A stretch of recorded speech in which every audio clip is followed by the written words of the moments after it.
गीत सुनाई के मिला वह मोहे से और के थो सुनब का काने से। अच्छा हाँ, कबो कबो पॉइंट वाली बात बोल देता। हाँ शर्टे वाली बात बोली थी, पेंटिंग नहीं। बड़ा बढ़िया बढ़िया आप लोग गीत सुने आदरणीय आप राकेश चाचा से चाचा एनहु प्रमोशन कर देवा जाए का हो। हाँ विकास के आगे बढ़ जाए। दरअसल सब प्रमोशन दूसर चाहते हैं नहीं हुआ तक जिन जाए। राकेश चाचा एक बात बड़ी बढ़िया बताए कि जितना गेहूं में घुन नहीं बे ओसी ज्यादा बिरहा में धुन होई गे। इस तो चाचा छोड़ देन गई। अच्छा गायन छाने छाने बदले तो हरो मिजाज रजऊ अपन विपत्ति गाय देन बेचारे। धोखेबाज रजऊ उड़नबाज रजऊ काहे न मेहरारू कहे बताओ करवा चौथ भूखी बे चल देन बिरहा। ये सट्टा लिखत है धोखेबाज ने कहे तकलीफ देबा तो काहे न कहे भैया। अरे भैया अपन विपत्तिया न रो। काका का करबा पहले के लोग बिरहा देखे जाते रहे और आज वाले सुने पहले बिरहा लोग सुने जाते रहे और आज वाले देखा। आज के गवैया केतनो नीक गाय ले लेकिन अगर देखे में करिया बा सावर बा कहिए मारा के हाल आई गावत बा क्या बा चेहरा देख के ना दरोगा चाचा एकदम मार के बात कहता है आया आज के गवैया तनी सा सुंदर रहा है ओकर एक केथक सहूर न रहा। हां ने पूरा चिगोतई रहे। हाँ लेकिन बिरहा नंबर 1 के बा खींच नहीं पोरत बढ़िया। हाँ अशोक चाचा एक लाइन बड़ी बढ़िया कहन का हो सुरेश चाचा का हो। अच्छा वो हमार चाचा है कि आपके चाचा है। अच्छा आपको चाचा है कौन है रिश्ता सो। अच्छा पुराने संगत से कहन की रुचि बिटिया जब तू अपने माई के गर्भ में 5 महीना 10 दिन के रही होबो तब तोरे अंदर जीवात्मा प्रवेश करी होई तब से तू डोले वाह ये चीजिया आपो के ऊपर लागू होते जौने समय दादी के पेटे में रहा हो 5 महीना 10 दिन के जीवात्मा जब आए होई तबे राकेश चाचा तू डोला हो। तेंगे तेंगे करे लगे रहे। बड़ी बढ़िया बात है आप लोग सुने कि हमारे पार्टी में से जे निकला था ओकर प्रमोशन हो जाते आकाश चंचल बे ढोलक वादक रहे अब तक कभी हो गया हम मंडी बंद हो जाते। बारे राकेश चाचा ऐसे नहीं आशीर्वाद बना रहा है इस करबत केहू अपने उद्घाटन में बोलबो न करे महाराज। राकेश चाचा 2-4 उद्घाटन के हमहू गाही देखा ओकर का हाल होते आवा तनी से कुछ बजाए ला ओकरे बाद बिरहा के नंबर रही तमाला इंटरटेनमेंट खातिर आप सबके 5 महीना 10 दिन बाद। हाँ हाँ आ जा 2 लाइन कुछ बजाए ला।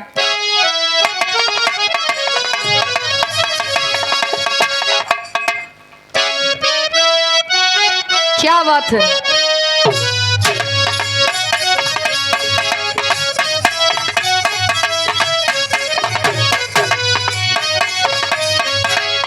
बड़ी बढ़िया बात है आप लोग सुने कि आज के जितनी पिक्चर बनत क्या फिल्म बनत बा वो लड़का लड़की के प्रेम में बनत बा।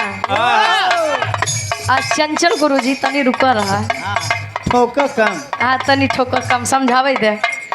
आप लोग सुने कि आज के समय में जितनी फिल्म बनत बा वो लड़का या वो लड़की के प्रेम बदे बनत बा लड़का लड़की तक का पीछे चला गए। बुढ़िया आज के देखा था उम्र 55 के दिल 55 के मेहरारू लड़किया बच्चा घरे है यार बहरे देखा था चोंच लड़ावत है काका का करबा लड़का लड़की पीछे हो गए।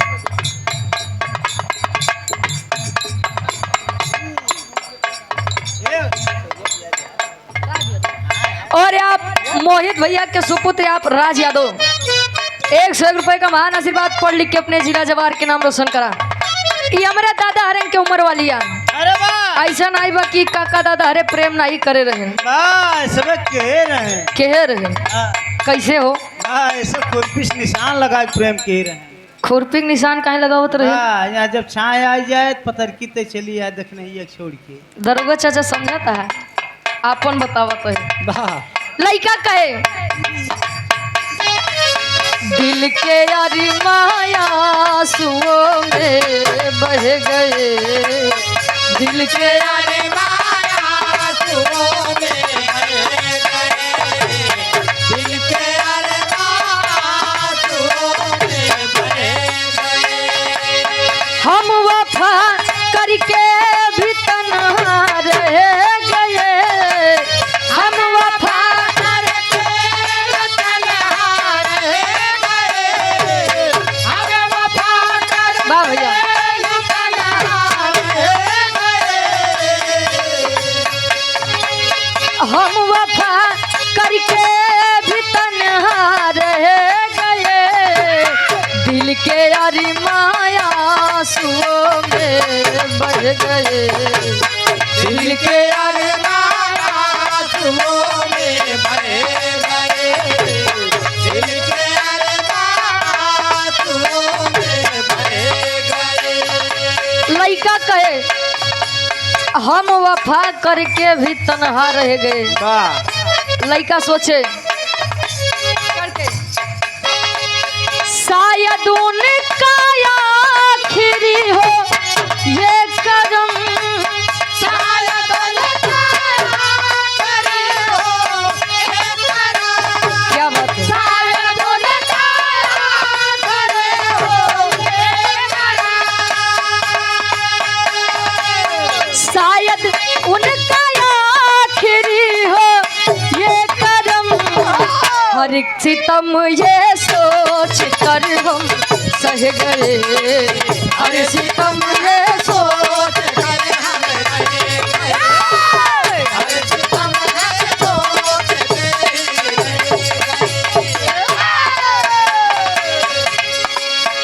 हम तुमसे जुदा होके,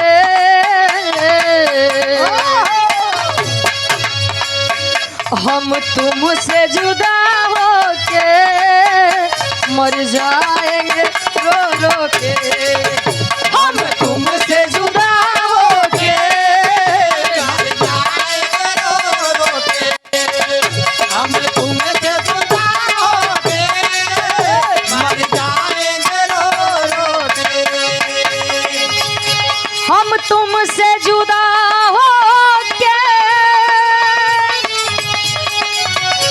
मर जाएंगे रो रो के। लइका कहे हम तुमसे जुदा होके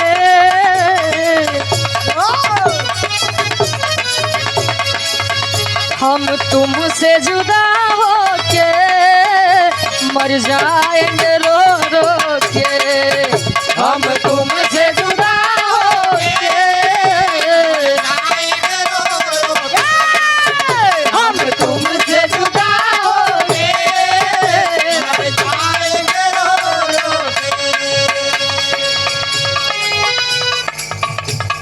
का दरोगा चाचा बाहर नदिया के बीच अब बदल दा इते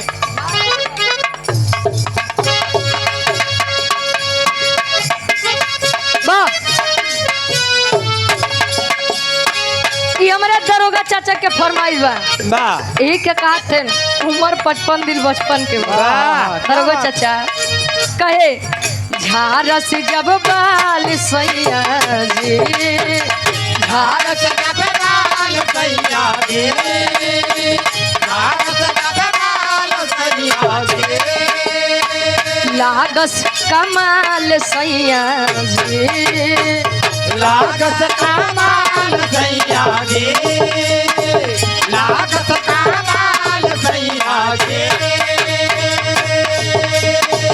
बगली से निकाल सैया जी, उड़ावस रुमाल सैया जी, बगल से निकाल सैया जी, उड़ावस रुमाल सैया जी, बगल से निकाल सैया जी, उड़ावस रुमाल सैया जी। हमारे हमरे राकेश चाचा किनारे ऐसे क्यों डांस करे में शौकीन रहा है, नाचे गावे में शौकीन रहा है।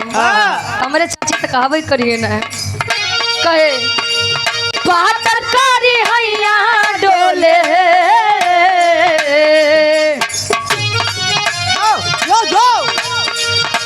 तरकारी हैया डोले नदिया के बीचे जैसे नैया डोले ओ सही मोर सैया डोले नदिया के बीचे।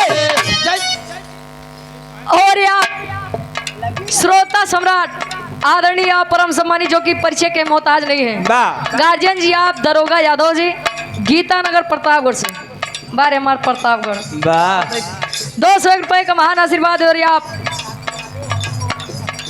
स्वर्गीय दादी के आप नाते जी बबलू यादव जी और आप दीपक यादव जी, गार्जियन जी के द्वारा 200 रुपए का महान आशीर्वाद। ये हमारे दरोगा चाचा के रिश्तेदार है सुरेश यादव जी, क्या बात। गार्जियन जी के द्वारा 51 रुपए का महान आशीर्वाद। और आप बिरहा धरोहर के प्रोपराइटर साहब, ये हमारे चाचा आप सुरेश यादव जी, बिरहा की बहुत ही सुंदर गायिका, बहुत ही सुशील गायिका, बड़ी बहन आप ज्योति यादव जी के साथ कोरस में संगत करते हैं, चैनलों चलावत है नो। 100 रुपए का महान आशीर्वाद। अच्छा नीरज भैया तू चला यार आवत कहे तरकारी हैया डोले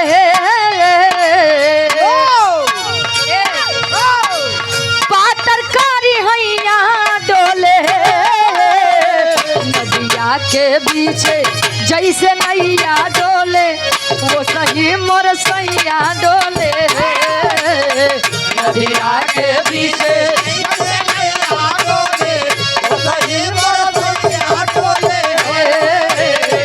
नदिया के बीचे जैसे नैया डोले वो सही मोर सैया डोले।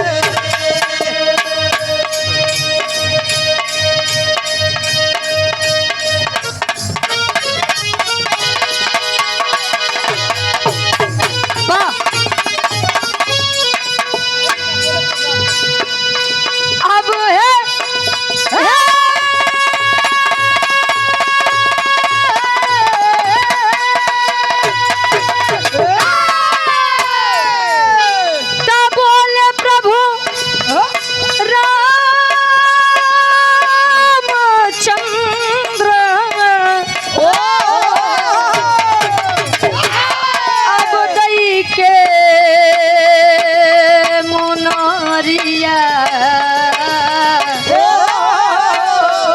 हनुमत जल दिए है, अरे हनुमत जल दिए है, अरे तलई के मोरा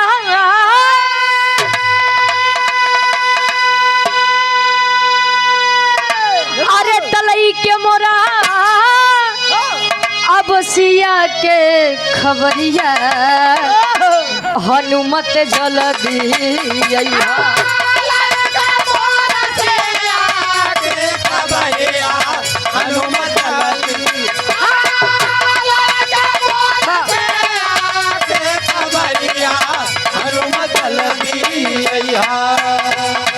जब माई सीता के रावण उठाई गई के अपने लंका नगरी में गा, हनुमान जी का भेजत है मुनरी दल के कहे सात समुंदर पार रावण के देश हो ए हनुमान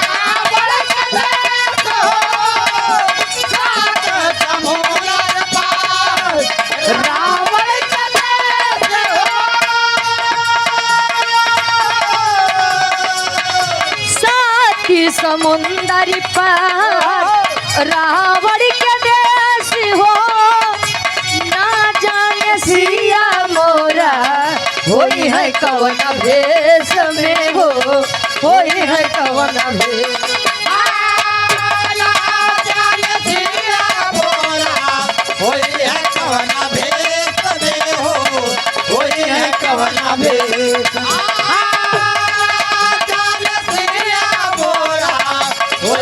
कवना भेष में हो, वही है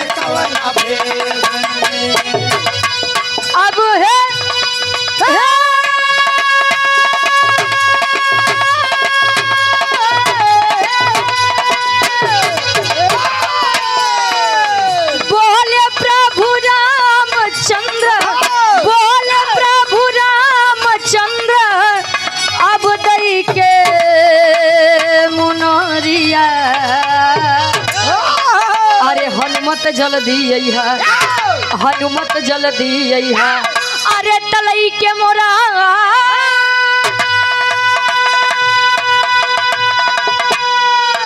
अरे तलई के मोरा अब सिया के खबरिया हनुमत जल्दी अइहा।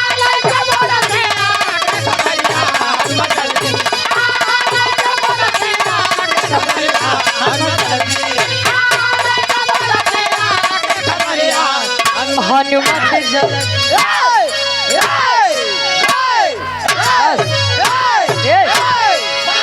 बस करा हो।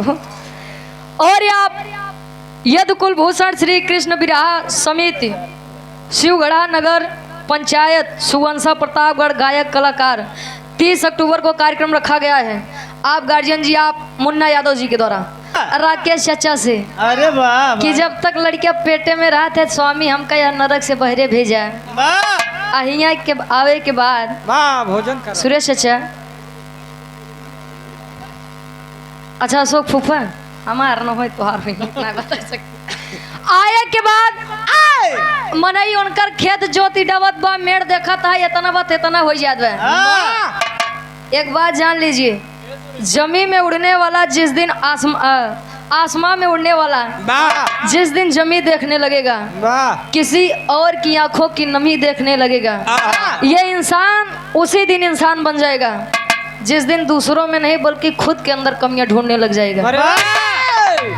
कहा थे काका दूसरे पे अंगुरी उठाओ बहुत आसान बा लेकिन खुद के गलती सुधार ये मनाई कनाही दिखाते हैं। संसार का सत्य है जीवित इंसान कभी स्वर्ग जा नहीं सकता और मृतक इंसान कभी स्वर्ग से आ नहीं सकता। अब एक का आप ही लोग जाना कि स्वर्ग नरक कहाँ बा पता मिले ते नौक लिया जाया यहाँ धरती पढ़ाई लाई ना बाटे तो का नहीं कहती महाराज। अब विराह के नंबर बा आप लोग जैसे कहा वही हिसाब से विराह हो जाए। रामायण से सुनो खो तो रामायण से, महाभारत सुनो खो तो महाभारत से, और जीवन का जो सत्य है अगर वो का सुने चाहता तो का सुना दी नहीं तो जैसे आदेश हो उस हिसाब से विराह सुना दी। कुछ आदेश बा दादा अरे कहीं दा शर्म न कर रहा है। हाँ जैसे विराह सुने को सुन ले जाना अपने मन से गा तब टीका टिप्पणी करे ना आवाज अपने मन से गाई। अब फिर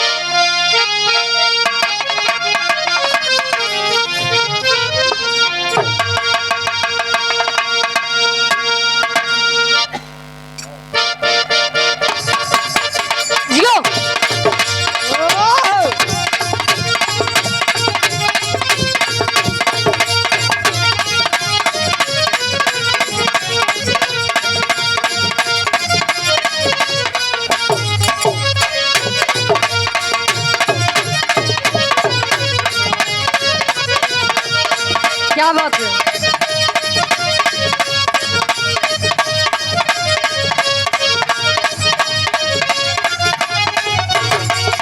जियो मौसम की तरह तुम भी बदल तो न जाओगे मौसम।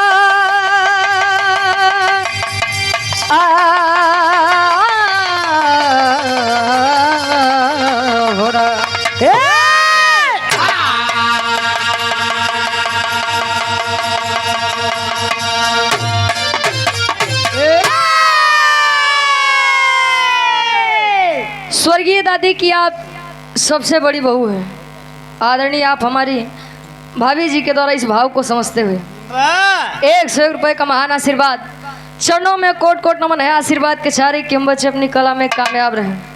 अच्छा का कई भाभियों से जुड़ा बड़ा खतरा ही भी है।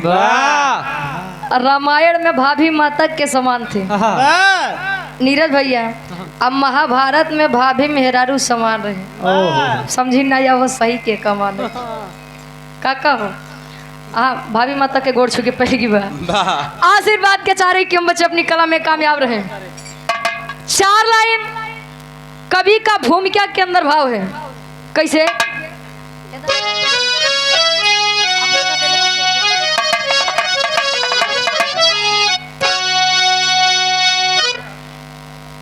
गाल के गाल से है न कोई बचा,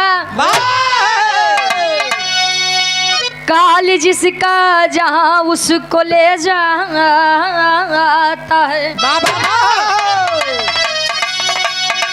भाई भाई पिता पुत्र कोई भी हो,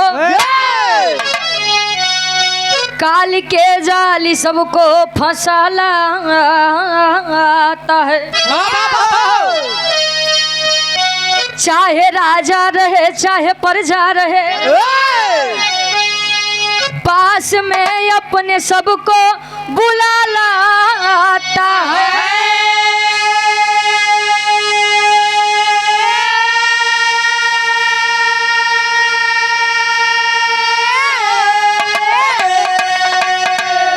काल के गाल से है न कोई बचा, आते ही सबको देखो रुला जाता है।